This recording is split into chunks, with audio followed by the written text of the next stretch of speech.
Sally realized it was up to her. She didn't know what to do, but decided to try what worked on boys her age. Decided to try what worked on boys her age.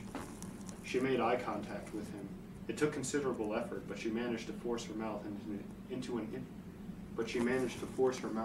interesting smile. Interested. But she managed to force her mouth into an interested smile. Hello, she said, and raised her brows in a pseudo-sexy way. Dr. Plowman returned the eye contact. A little late for an appointment, don't you think? He asked, apparently immune to her charm. Sally didn't know how to respond to that. She couldn't see a way out of this.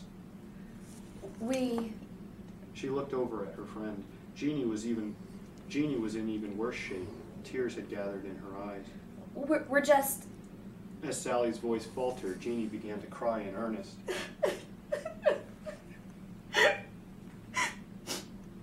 She couldn't help herself. Calm down. You're not in trouble, Plowman said. I'm a nice man. Ask anyone. Is that just the fan, sir? I think that's a fridge. Refrigerator. Sally thought of something to say. What's a placidator? The smile on the dentist's face remained, but it was gone from his eyes. I lost it. Why don't you get into a chair? I'll show you. In the chair. Why don't you get in the chair? Why don't you get in the chair? I'll show you. That shut Sally up again. The man took a couple of steps toward the cabinet. Instinctively, the girls took a couple of steps away from it. They're alive, you know. The dentist said, glancing over at the dark objects. Very beautiful. They're not beautiful. Jeannie managed to say. They'd fall on the opposite end of the scale from beautiful. The man looked back at her, slightly offended. You don't know what you're talking about. What are they? Sally asked. Have you ever heard of the little birds in Africa that live on hippopotamuses or alligators? They sit atop them, offering their assistance, sharing their existence. Plowman smiled again, whether it was because he had said those words so many times before or because he unconsciously made a rhyme the girls didn't catch. That makes sense. The birds maintain them, picking off the insects that irritate the larger animal's eyes or nose. Let me read that again. The birds maintain them, picking off the insects that irritate the larger animal's eyes or nose. They're symbiotes. They're symbiotes. Is that right? Yeah. Partners. Just one more wonder of nature. He glanced back at the placidators with a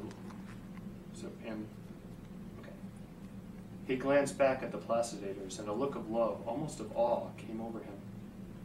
These do something very similar, but the larger animals in question are us.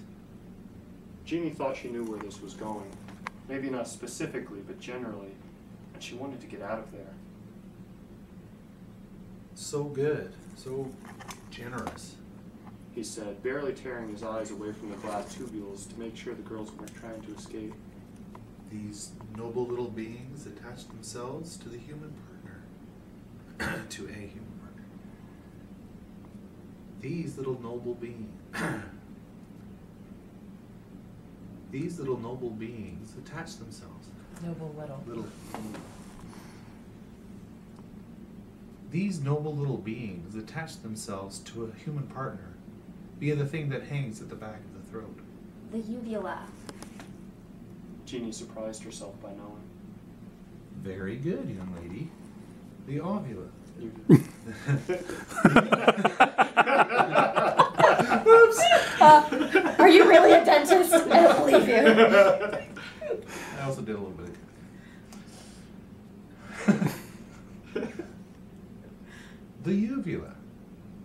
It's subtle, very invasive. Barely. Barely. Subtle, but also very invasive. It's subtly extremely invasive. It's subtle, barely invasive, hardly noticeable. And you get to be part of something unique and wondrous. Does it hurt? Jeannie whispered. Dr. Plowman shrugged. Yes, it's a little painful, but you'll find when you're older that practically anything worthwhile is. You know, I think I'll pass.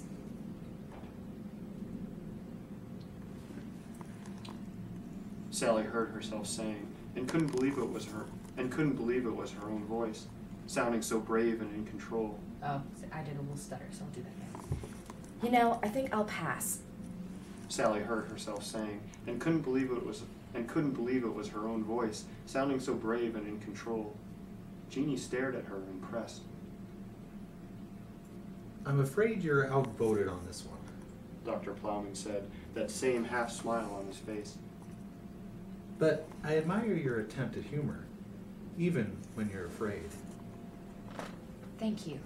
She whispered, the best she could do under the circumstances. Do you want to whisper it?